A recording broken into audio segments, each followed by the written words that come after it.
similar to what I'm doing right now with support groups. Like I go to support groups to air out what's happening and it normalizes it. It's kind of similar with grief. It normalizes grief. And like now, I still have a lot of grief and I just kind of experience it, let it wash over me. And then I am able to move on and be a human in this world. Because otherwise, I don't feel like, I feel like grief never really fully takes over. It's just a part of the ecosystem of Sarah. Hello, and welcome to Grief, Gratitude, and the Gray in Between podcast. This podcast is about exploring the grief that occurs at different times in our lives, in which we have had major changes and transitions that literally shake us to the core and make us experience grief. I created this podcast for people to feel a little less hopeless and alone in their own grief process as they hear the stories of others who have had similar journeys. I'm Kendra Rinaldi, your host. Now, let's dive right into today's episode. Today on the podcast, I have Sarah Davis. She is a podcast producer and learning experience designer who started Breathing Wind in 2019, just 3 years after her dad passed away, after her dad died. And she created that in order to be able to express her grief as well as to be able to learn the different ways people are grieving. And that was one of her tools. And I am happy to have her on the podcast. So welcome, Sarah. Oh, thank you. Thanks so much for having me. I am glad you're here. Last week I was recording on your podcast and now we swapped it.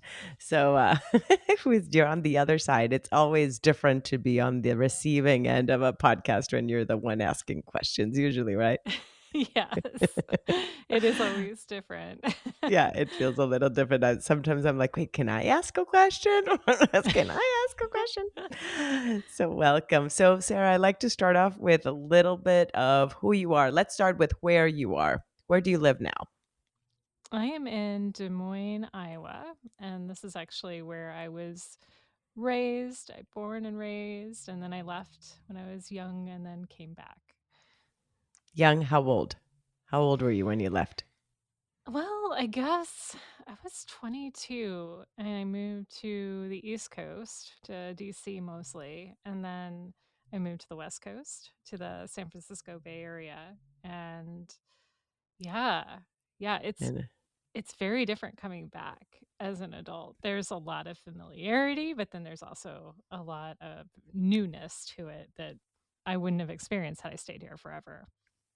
That's great. Yeah, you're seeing it differently because of who you are now. It's how you're perceiving, right? The reality of your space very differently because you've also lived away and it just looks different when you come back.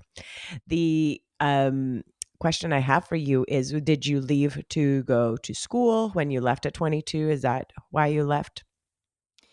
Yeah, I think that was around when I graduated. Okay.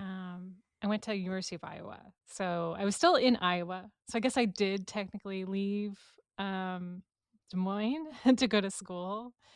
So yeah, I was still in Iowa, but just had graduated, and I had studied in DC for a semester. And so I was like, I'm gonna go back. That's where I'm meant to be.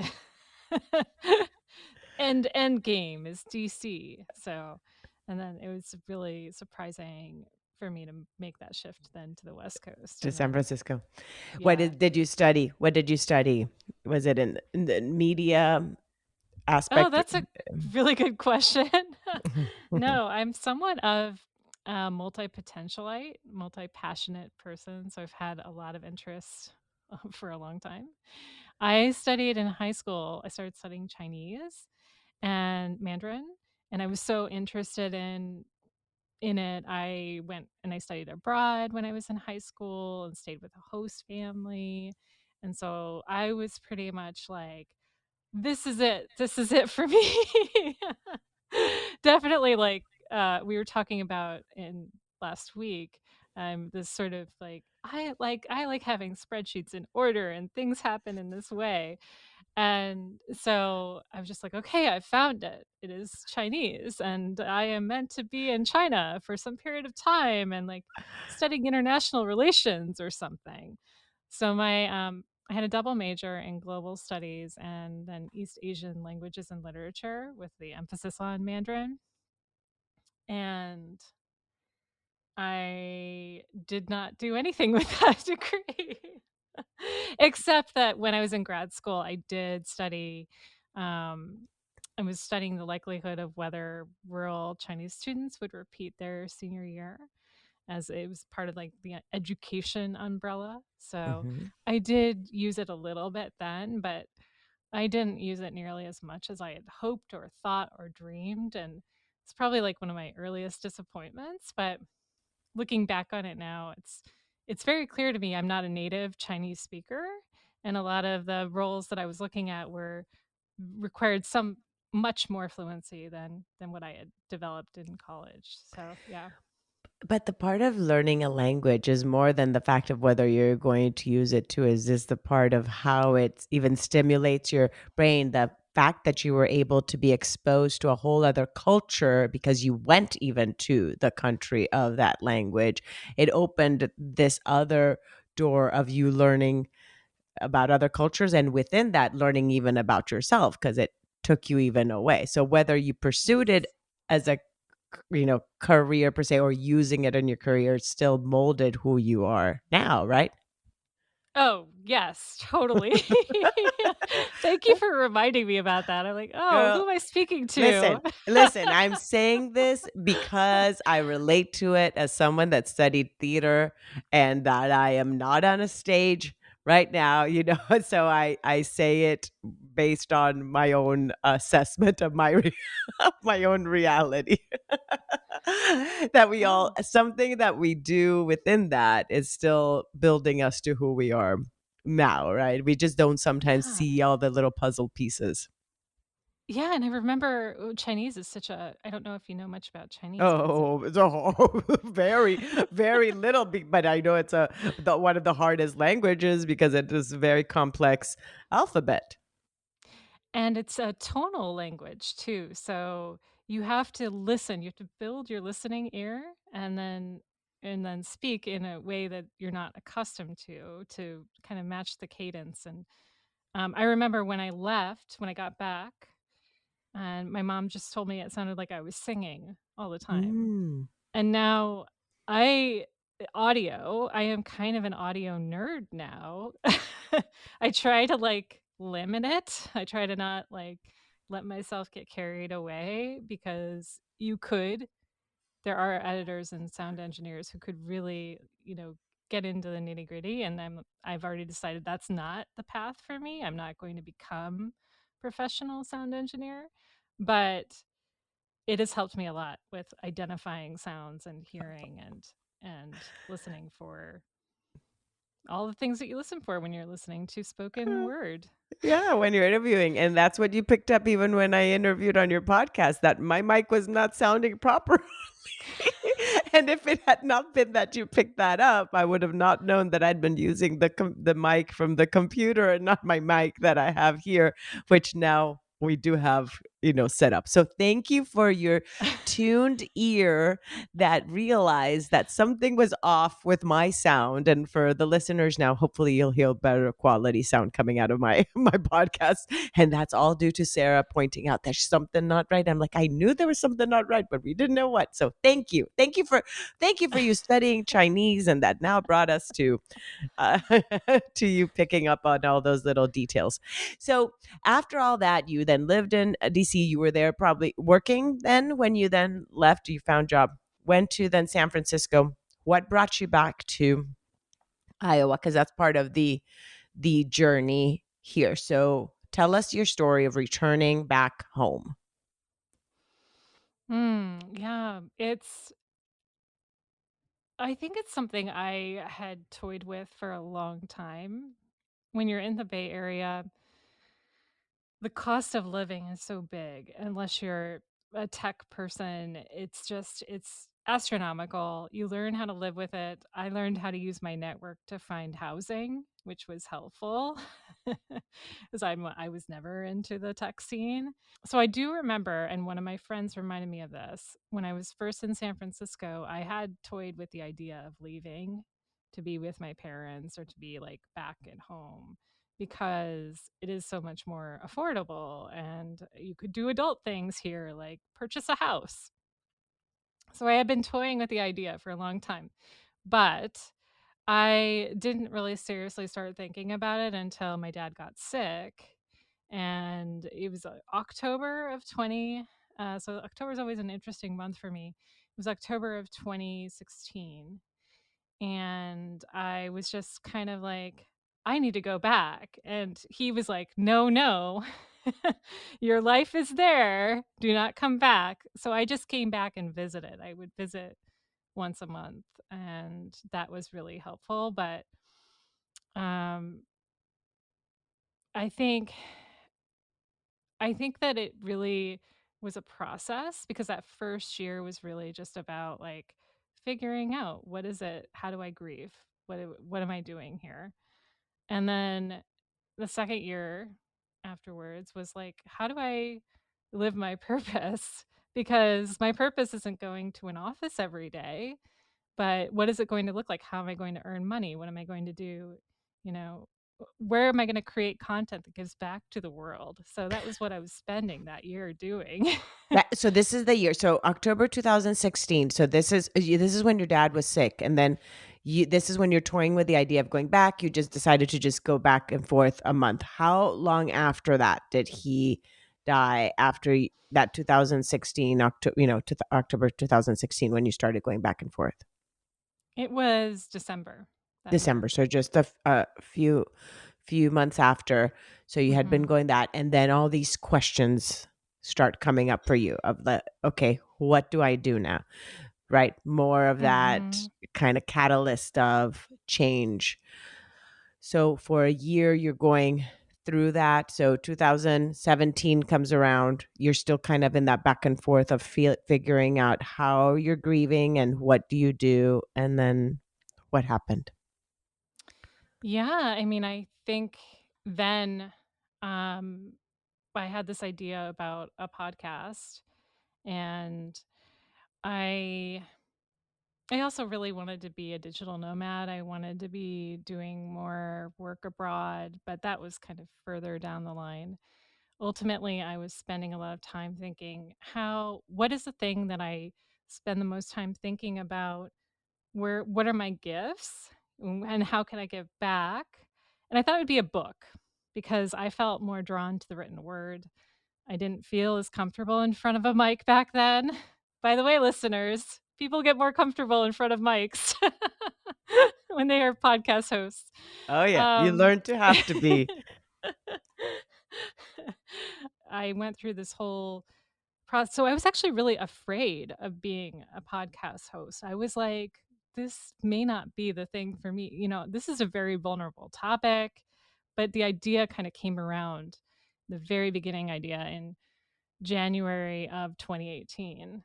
And I was like also working with a coach to try and quit my job because that had been something ingrained in me for a long time, that you have a job, you move through the steps and you do the things. And during that time, that's when I was like, okay, if I do this, I am going to spend half of my time dreaming up this podcast, making this podcast happen.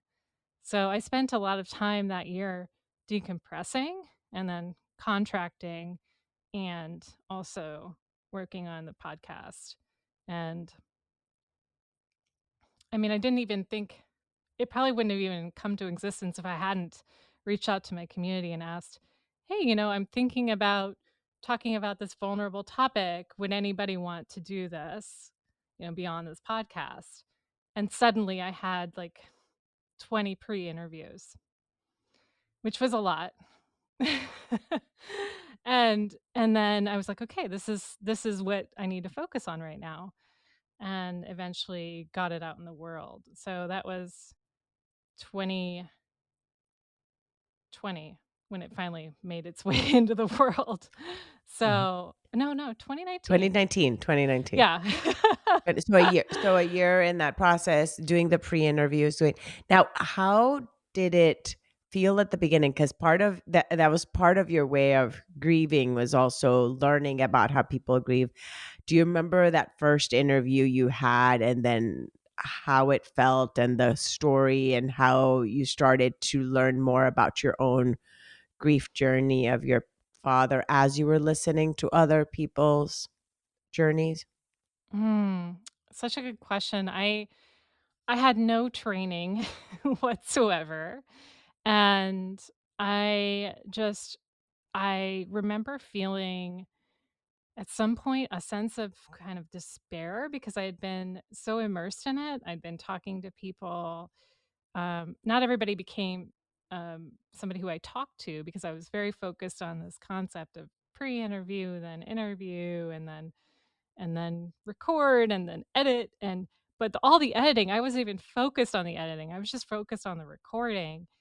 And by October, November, I remember this distinctly. By November of 2019, I had amassed all these recordings, not 20, like it was probably 4 or 5.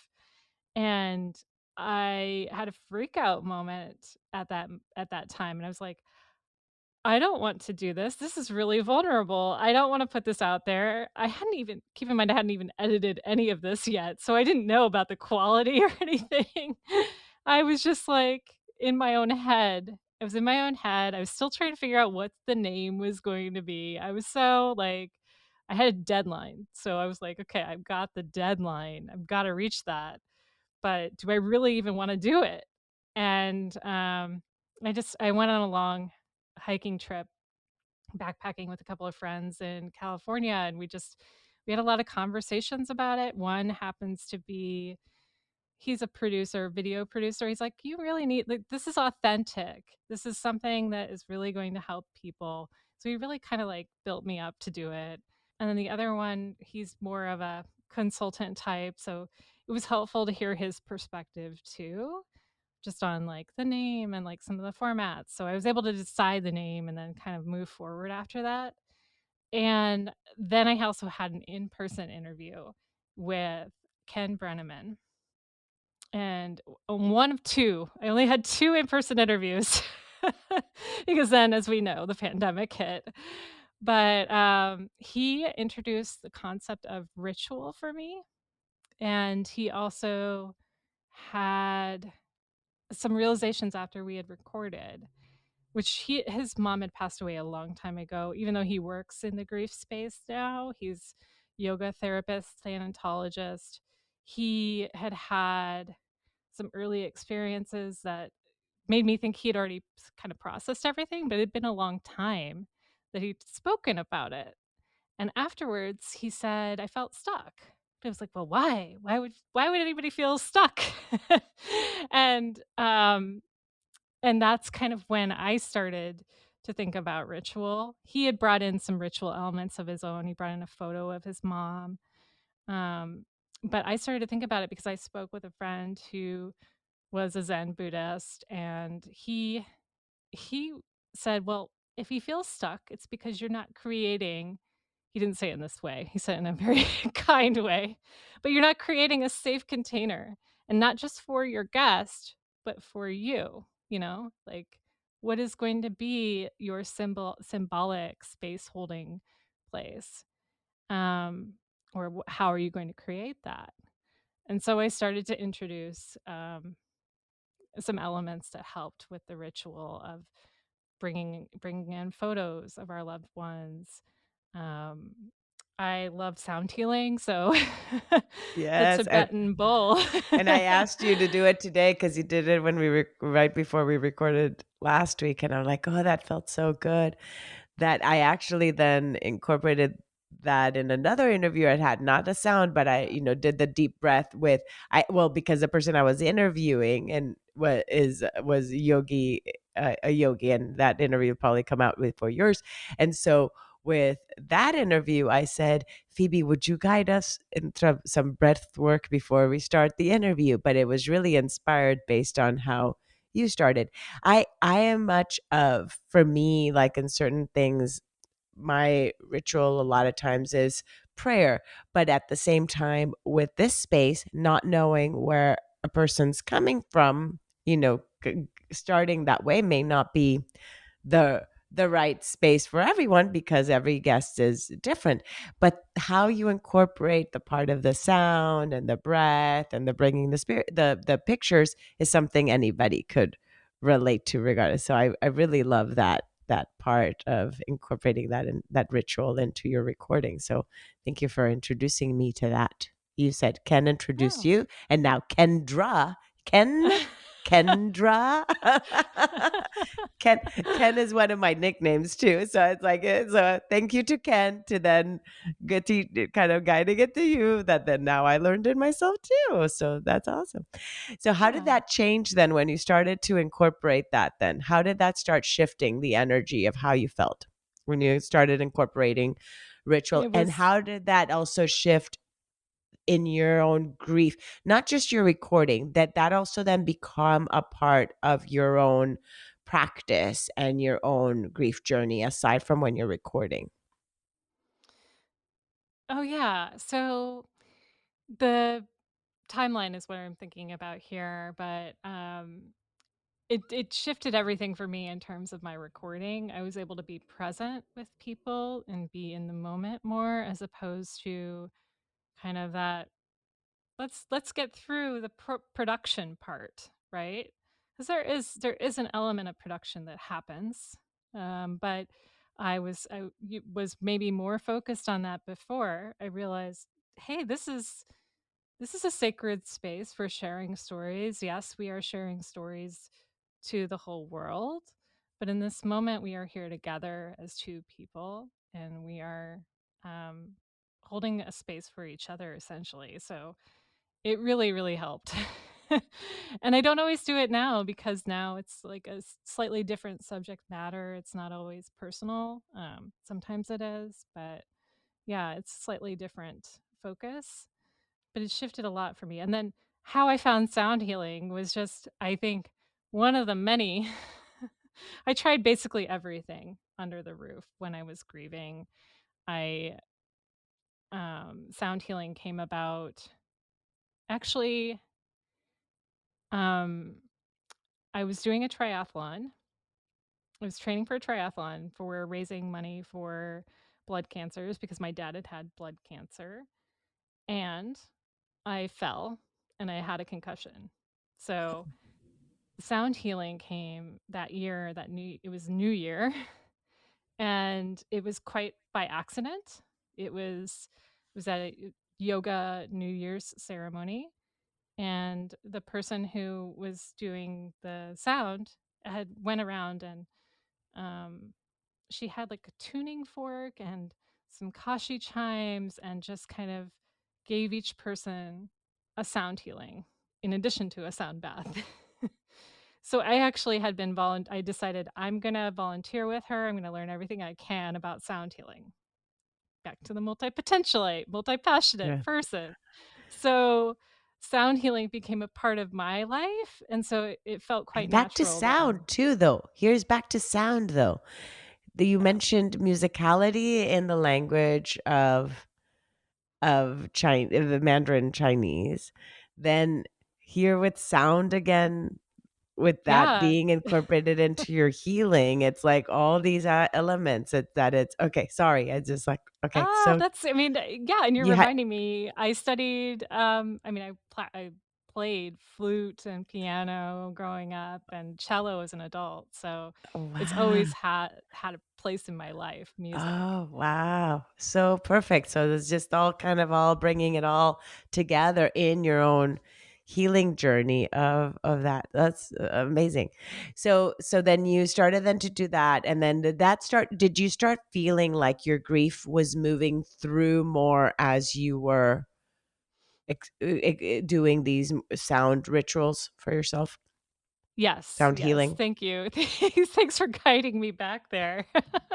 Well, Uh I'm the one that interrupted, so I better find if I'm detouring, I better bring you back to your to your Let's thoughts. just talk about sound healing this whole time. No, I'm just kidding. Yeah, so I just started vocalizing more. I started thinking about how do I tell my story in addition to how do I hear other people's stories. I think I started interviewing for podcasts that year and and trying to find my voice but also hearing how other people spoke about their grief journeys. It helped for me to find my voice that way. But I would say at first it was hard because it was talking about the very thing that I was dealing with. And I don't think I realized that it would be that hard to talk with people about that in the beginning.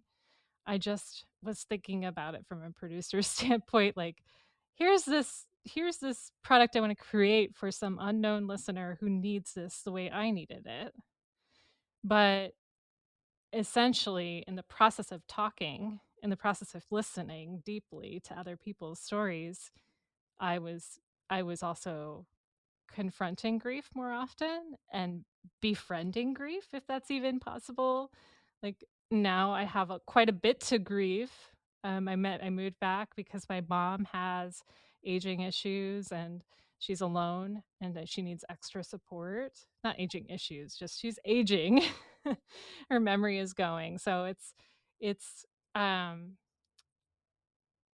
for me, it's just that it was that chance to really kind of step in and begin to process as I was experiencing it, which is not something I would necessarily do right now. I am not jumping up and down wanting to create a podcast about caregiving. Because I know that I just know it would be just too much. It wasn't too much then because it wasn't 2016 or 2017. It was 2019, 2018, Mhm. 2019.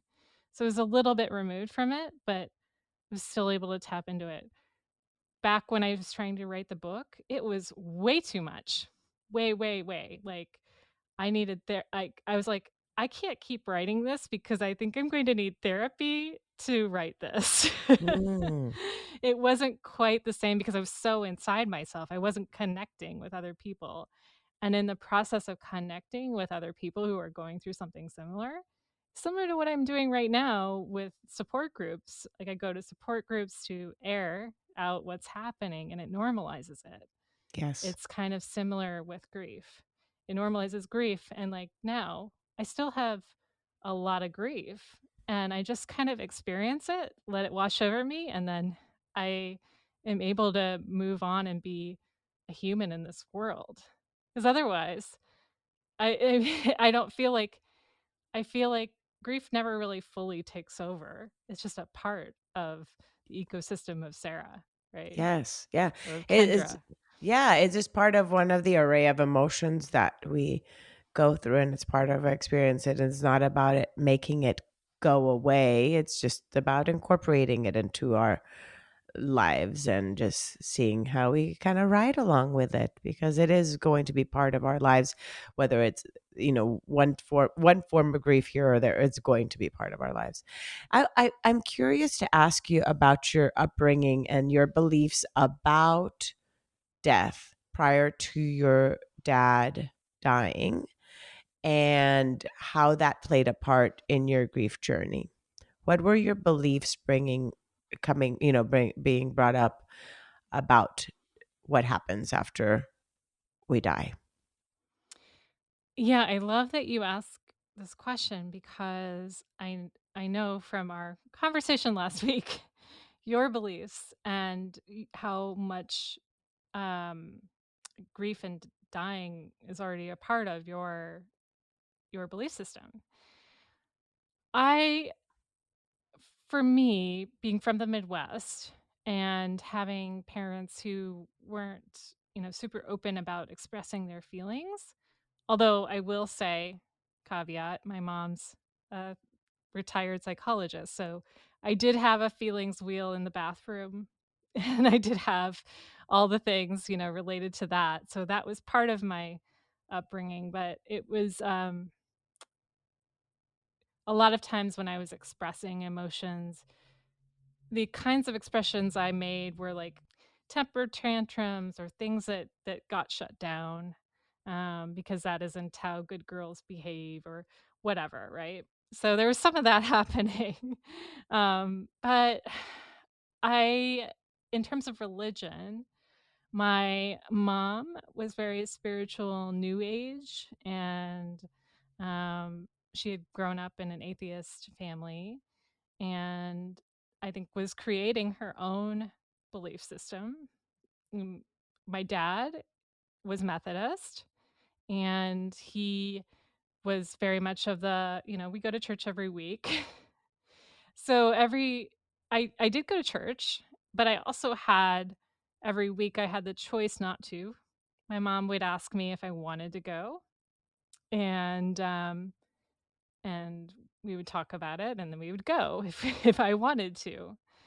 And then I do remember at confirmation having um giving a speech about hypocrisy in the church, because to me it felt like this is just something people are going to for social reasons. Of course, I was very judgmental at age 13. Oh, but the fact that you're But having those, no, the fact that you're having those type of thoughts and beliefs at 13 is still very mature, because which 13-year-old is thinking about, I wonder why people are here. So very mature way of thinking. So go ahead. yeah. Yeah. So now, I mean, now I think it's great. If you find community in church, that's great. You have community.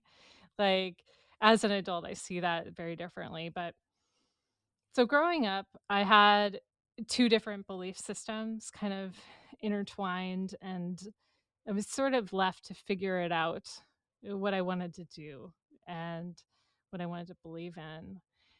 But I didn't really think a lot about death. I didn't really think a lot about end of life. I had grandparents pass away, but we didn't spend a lot of time talking about that experience. It wasn't really a part of our family conversations. Mm. So, yeah, it really wasn't until I was sort of faced with the reality of my dad dying that I realized, oh, like I don't have anything really to lean on. Like, I'd been spending so many years in the Bay Area, which is pretty secular in a lot of ways. Like, there's some people who are religious and some people who do have different beliefs, obviously. I just hadn't tapped into that world. I hadn't explored it.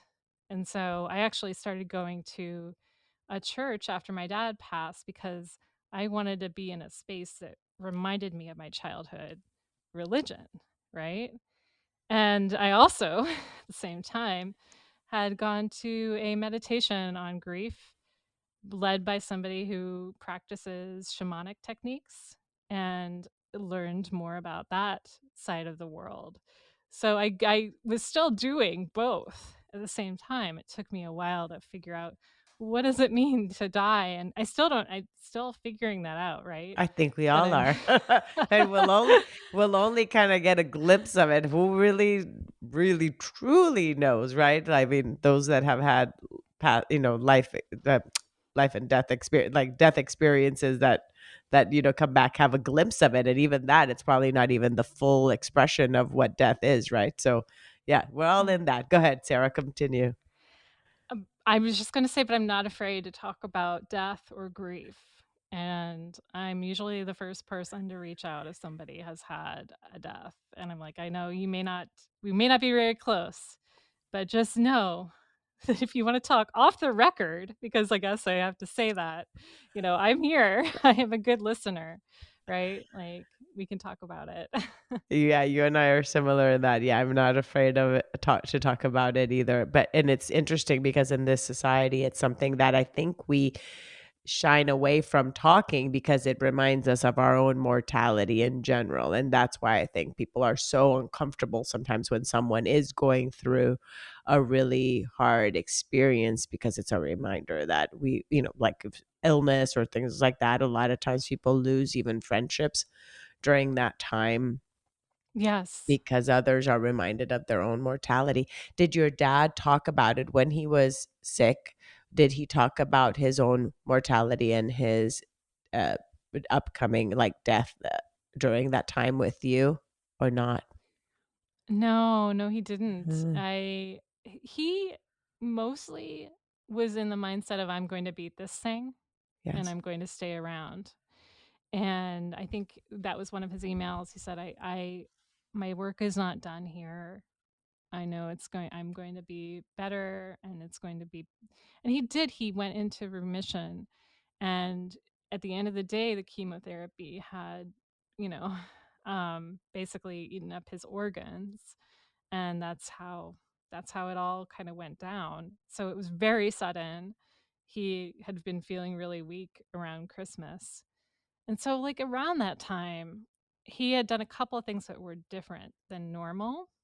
Like he really, really, really wanted me to go to this 6 a.m. coffee meeting that he had with his friend. And at 6 a.m. Iowa time is 4 a.m. California time where I was living at the time. And I was like, Dad, I love you, but I just cannot make 6 a.m. work. And he's like, just this once. And I just was like, I I I was like, no.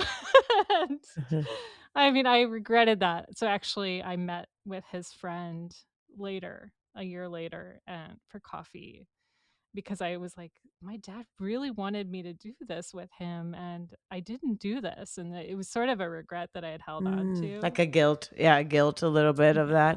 that you didn't Yeah. honor what he wanted. And he probably knew those are the little things that he probably knew he did have some sense of awareness that he was going to die. That, like, you kind of see those glimpses, and I'm saying this for my own, both my mom and then your dad died the same year.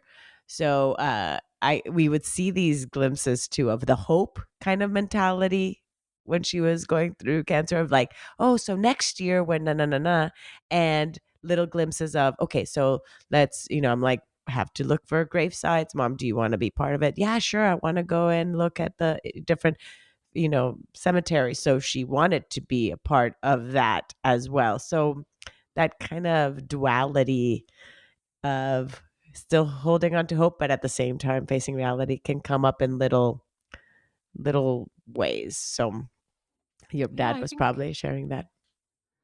I think there's a lot of language around cancer, survival and the war that you're going through when you're in cancer and being a warrior and fighting the battle. And there's so much of that in that culture, maybe of like, maybe there are probably plenty of cases where people have recovered. And so there is reason to have hope. But there's also maybe a subculture happening of like, yes, there's a cure. Yes, it is possible to get out. Yes, it's so that's something to hold on to. Mhm. Well, it just, I guess it gives you something to look forward to, at least for the next day. At least let me look at the future. Yeah, I don't know. It just gives you some reason of living, holding on to this, because it is so hard going through what they're going through physically, emotionally, that at least saying, okay, I'm doing this for a reason, like that maybe that maybe it will turn around and I will live through this. It gives them some, yeah, reasoning behind Yeah. all the struggle that they're going through as they're going through that battle, as you mentioned. Now, Yeah.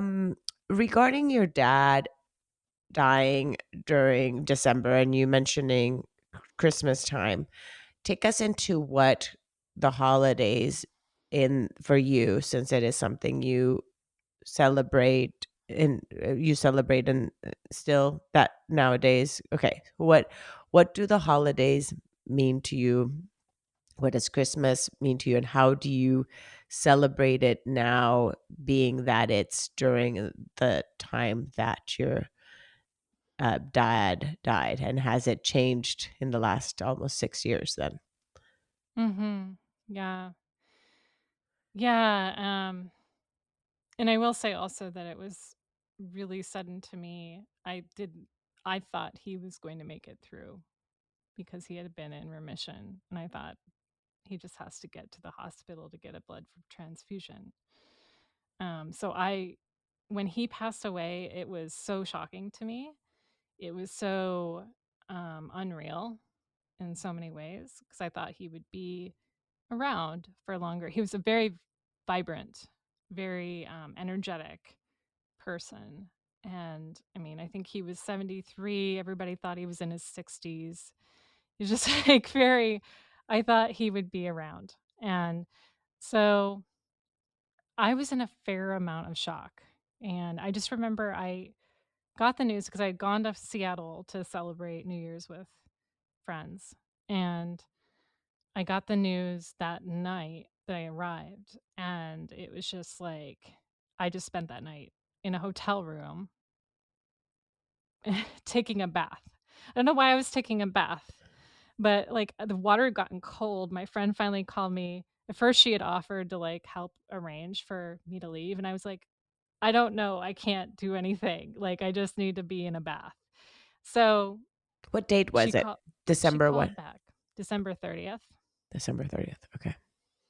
She'd called back and she arranged everything. She like canceled the hotel bill. She got me on a flight with her miles cuz she traveled a lot and she just like covered it all for me. And I was able to get back and I mean, it was still the holidays. It was still like New Year's was happening the next night and I was up all night just like writing. I think I was creating a video for his funeral. I was very focused on like how do I honor this? How do documentation? I wanted to document, right? I was like, okay, we've got to like go in and take photos of everything because I know my mom's going to do her own process, which is to purge. So it was a very hard year. It was very hard. I the next year did not want to celebrate anything. My mom is a huge celebrator of Christmas, so I did have to come back and do it, but I was like blinders on. I do not see lights. I do not hear music. Mm. I am not interested in any of the commercialization. And even I guess 2020 was great in that I didn't have to go anywhere for Christmas. But finally, I would say as of 2021, I actually went out and I saw the lights and I wanted to. And I Mm. was like, "Oh, this is interesting. Lights have a different meaning now." And I actually went to like a festival, a tree festival, and toured around and looked at the lights with a friend of mine. And it was just really, it was a new way of seeing the holiday. So Mm. that was the first time. I don't know how it will be now because here the holidays are so much more emphasized. So I'm not sure how it's going to feel in, I guess people start to do holiday stuff right after Halloween.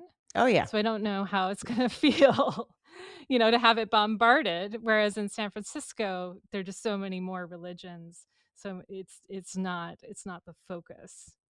So I'm this is gonna be the first year that I'll have 2 months of Christmas. And it's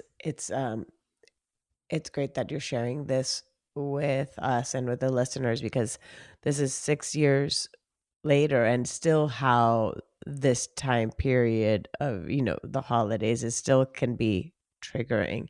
And as someone that's listening to this, that you be mindful, or we all can be mindful, that during these happy times, like even Mother's Day, Father's Day, Thanksgiving, Christmas, this, a lot of people are also going through a lot of pain. It can be a time in which you're your world around is all about celebration, and all you want to do is to retrieve. So as someone that is maybe someone else that's not grieving, that's listening to this but knows of someone that has had a loved one die recently, be very mindful how these holidays can bring up a lot of grief in them.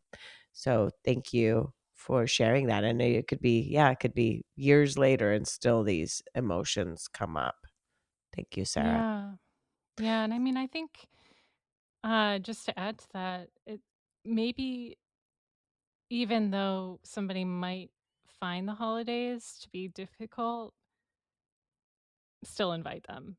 Yes. Even if they say no repeatedly. Um, that for me is so amazing when somebody invites me to something that's a holiday gathering. Even if it, Um, and giving you the choice to say no. Not yeah, right, giving you the choice to say no, but at least the invitation's there. yeah. Yeah. Sarah, I want to talk about friendships, and you mentioned your friend, which what was her name? The one that gave you her miles, and do you mind sharing her name?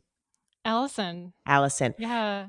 Did this show up in other parts of your life and with your friends or family? Did things for you or helped you in your grief journey? I'm so glad you asked that. That's such a huge part of an immediate grief. I had such supportive friends that came out of the woodwork. I mean, I did have one friend who disappeared, who couldn't handle it. I think everybody has one friend kind of like that. It was really hurtful because he was probably my closest friend. He was my climbing partner. But at the same time, there are just so many people. When I got back from the airport, a friend picked me up and she gave me a couple of bags of Whole Foods salads and soups because she's like, "I know you're healthy. I know you like to eat healthy." And I was like, "But what? I can cook for myself." Her name's Kitty. "I can cook for myself, Kitty." And she's like, "You know what? Just take it. Like, it'll be okay." And I took it, and I tell you, I ate every single item in those bags for 2 weeks, and I did not wanna go shopping. I didn't wanna leave, and it was like that was sustaining me, so thank you, Kitty. I had another friend who went he didn't go to the Camino de Santiago with me. He met me there, but he knew it was important for me to go there. I My dad had wanted to go for many, many years, and I knew I was going to go to spread his ashes there. And Where is this at? Where in Santiago? What did you say? You just kind of I know I rumbled of the realize where. I Yeah, just yeah. You kinda just, I'm gave like, you another nugget, right? I love, but okay, yeah. So go ahead and say this, and then please dive deeper into that. I had a friend who was very adamant about me getting to the Camino while it was still fresh. Oh, My okay. dad had wanted to go for a long time, and I knew I wanted to go spread his ashes, but I didn't know when, and I didn't know how, and he just put a fire under me. He said, "Well, just get the plane ticket." "Okay, well, just do a little bit of training, just carry a heavy bag around and see how you feel," and then he was there when I arrived, and that was helpful. He had his own plan. Everybody kinda has their own plan when they do a walk like that, but it was helpful for him to kind of begin that. And he even helped me with the first spreading of my dad's ashes, which I was kind of like holding on to them. I didn't wanna let them go. And he happens to have a background in seminary, so he whipped up something beautiful to say. We spread my dad's ashes, and I feel like the second later, a fish jumped out of the water. And from then on, I spread them on my own. I was able to kind of do that after that. I was able to find a way to make it special and make it a moment where I was talking to him and being with him, and, This is it how was long amazing. after? So this is coming. This is in Spain. Yeah. This is in Spain. You're doing this. That it was it a week long? I don't know how long that I have a friend that's actually Oh. as we're recording that's there now. Oh. Said a week long. How long? Many days is it that Well, you do it for? if you do the full thing, like my friend did the full thing, it can take about 4 weeks. Oh my gosh, I didn't realize that it was that long. Oh wow.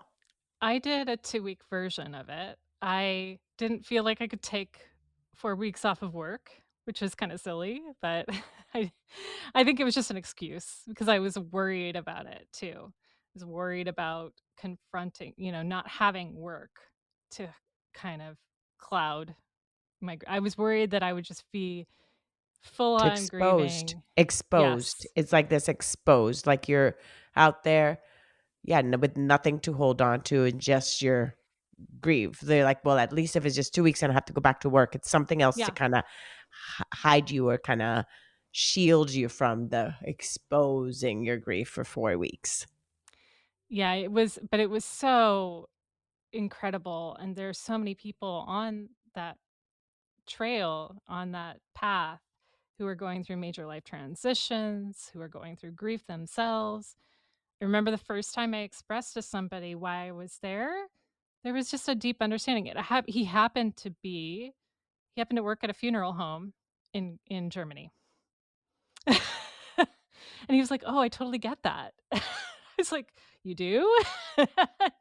He's like, "Yeah, this is my job." And, like, he was there because he had gotten out of a very long-term relationship and lost his job and was kind of exploring his own inner world and around that. But, um it was so good, and the other part of it is you're not grieving. Yes, you have time to grieve, you have time to be by yourself, but you're exercising. You're out there, you're walking, you're moving, you're feeling the nature around you, the sunshine, the trees.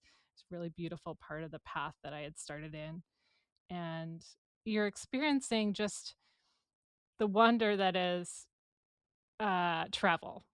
And just being in a different place and being able to happen upon a place to stay that night. So for me, it was wonderful. It wasn't just a chance to spread his ashes, but had my friend not urged me to do it and shown up there, I probably wouldn't have done it right then. I would have done it maybe a year after. This was only 4 months after. It was in April. So we have And then Allison with the ticket, Kitty with the soups and salads, and this friend that walked to Santiago. What is his name?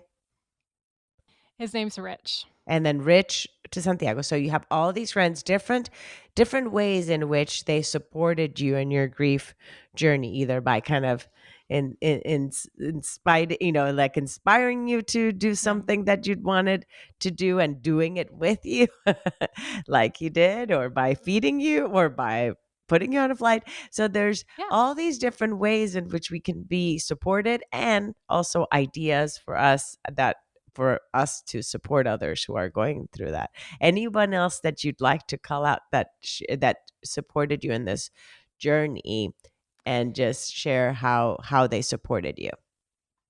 Yeah, well, I was thinking about Duncan as well as Benjamin, but I'll get to Duncan first. Duncan is a wilderness guide, and he's just a wealth of resource and information. So when I was looking to select a backpack, he helped me select a backpack. And then when I got back, I found out that I had to move. So I had a in-law unit in an Oakland house. I was always in the Bay Area moving from place to place, and then the houses would flip. And then I'd have to find another place. It's like So couch surfing, but you're like in-law suite surfing, in-law mother-in-law suite suite surfing. surfing. So I had to move, and I moved into a new in-law unit. It was a bigger in-law unit in a backyard, like separate, right? So that was like ideal. But it had no closet space, so I had to construct armoires from IKEA. And Duncan, I don't know if you've ever constructed an armoire from IKEA, Oh but it gosh, is not. anything from IKEA. But he's very handy, and so he helped me, and I feel like IKEA can be a real relationship breaker for people, but like we just grew closer in friendship through that time. I think for him, he had had some very major grief experiences himself, so he just knew how to be present. It's not like we would talk necessarily, we would just do this activity together. Either that or we would go for walks together. It was just so nice to be in the presence of somebody because at that early time, I didn't necessarily feel like talking about it. That's great. And then Yeah. the other friend. So that was done. And then you said one more friend that you said you wanted to shout out and mention how he helped you. Yeah, in February, so now we're backtracking a little bit. I went to a friend's birthday party and it was basically a month and a half after my dad had died. And I really didn't want to go to this birthday party. I was like, I'm not feeling social. I'm not feeling up for this. But he kept encouraging me to go. And I sat next to his friend, actually, Benjamin Gunning, and also who had been on the podcast. So I'm going to send you that link because he has an amazing story. But I sat next to him and I said, "Hey, like you might want to sit somewhere else." Because my dad just died and I don't feel like talking. And he was like, "Oh, well, you know what? My mom passed away from cancer when I was in my 20s." And then he told me the whole story and I just was like wrapped. I was wrapped by it. I was just so consumed by his story and it just felt like I had been seen in some level just by hearing his story and his compassionate presence and willingness to be sitting there with me. So that also kind of inspired, looking back on it later, that inspired the concept of a podcast of I listening to other people's I was stories. just if you did not say that, I was just like, okay, let me unmute because I want to like say I like thank you, Benjamin, because yeah, I was just gonna say by you it was just gonna ask you if had you not heard that, would that not been like the case of being able to do this podcast yourself with the Totally. yeah. Totally. I was Wow. like, what? First of all, talk about people coming out of the woodwork. He totally came out of the woodwork. He was an acquaintance, and I didn't even, like the generosity he had with that story Mm. was just so. I mean, he's a natural storyteller. I will say that, but it was incredible. Yeah. That's wonderful. Thank you for sharing all your friends' names as well as the capacity in which they helped you in their own way, helped you in your own grief journey. So now going back and wrapping to now the podcast. So when you started doing this and then you going through your own grief journey as you're interviewing people and listening to people's stories. Now you've kind of transitioned your podcast to now be that other people also are the hosts. Share with us that and what drew you to making that shift in your podcast. Yeah. I think the first year felt really lonely in a sense. It wasn't that I was alone because I was connecting with people, but I really wanted collaborators. I really felt like I didn't have that. And that was something I was missing. I was missing it both in my professional life because I was contracting. I was kind of like project to project. I did something different each time, but not a lot of collaboration. So I was missing that in my professional life, and so I was like, "Okay, well, I'm gonna build that in here." And I think I put a call out the end of that year to see if anybody would want to do it. And 2 people came immediately, and then I asked the 3rd to join, and it was just an experiment, really, just to see how can we do this together? How can we create something together? And one of the guest hosts is actually Ken Brenneman, who I mentioned earlier, Wendy Rolon, and Deborah Cito. And um, both Ken and Wendy are kind of in that. Actually, everybody was in that end of life healing state profession. And felt to me like that season was going to be about healing. So it became a season and a theme of healing. And it was supposed to be short. It's always supposed to be short.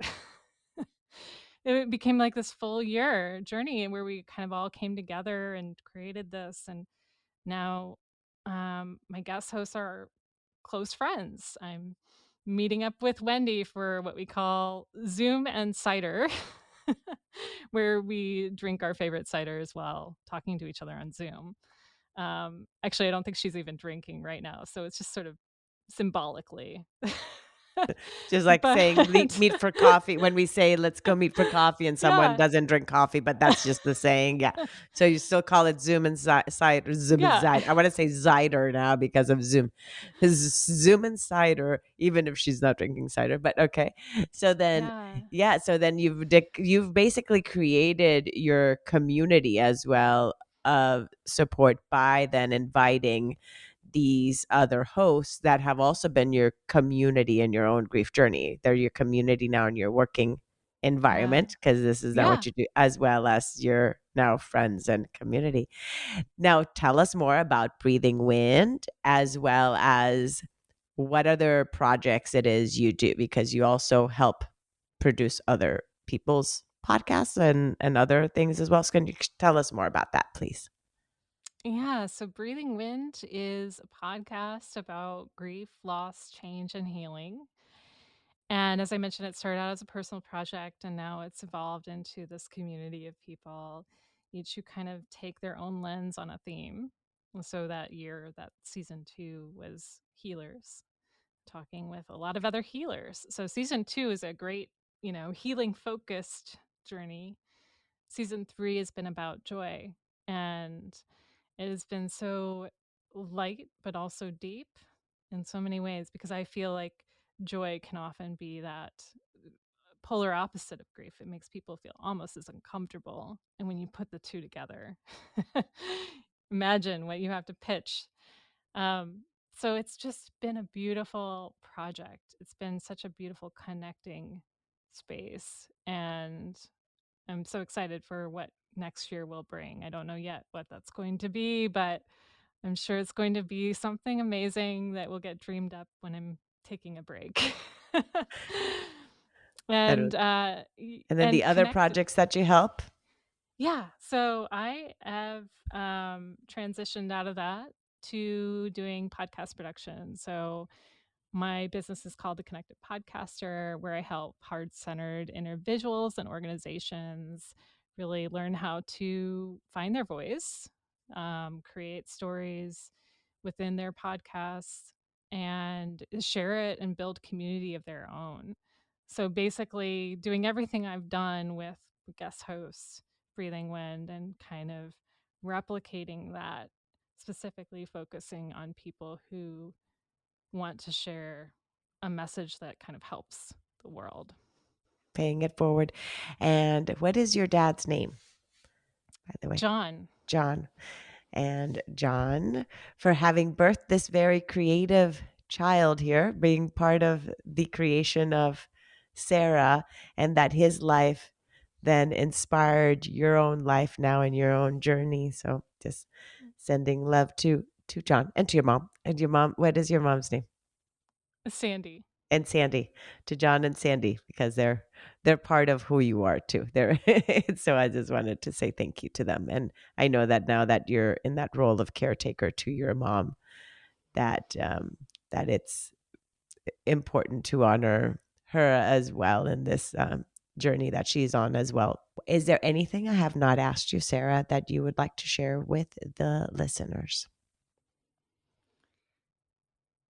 No, no, I don't think so. I thank you for giving me this space, and it always feels good to kind of talk about this experience with other, and hopefully in hopes that other people hear it and they benefit from it. So thank you for holding this space for people, because it's so important. It's so not spoken about enough in our culture, and I think that more of us that are out there spreading this message, the better.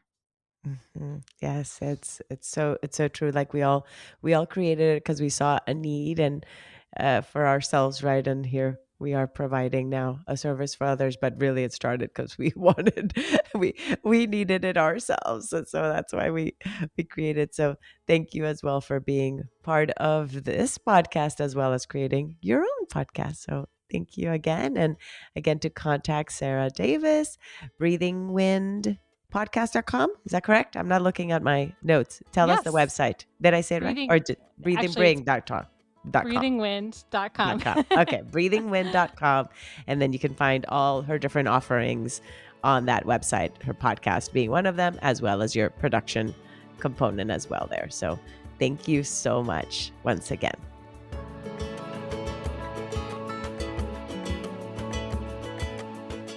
Thank you again so much for choosing to listen today. I hope that you can take away a few nuggets from today's episode that can bring you comfort in your times of grief.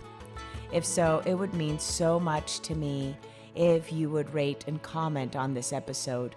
And if you feel inspired in some way to share it with someone who may need to hear this, please do so. Also, if you or someone you know has a story of grief and gratitude that should be shared so that others can be inspired as well, please reach out to me. And thanks once again for tuning in to Grief, Gratitude, and the Gray in Between podcast. Have a beautiful day.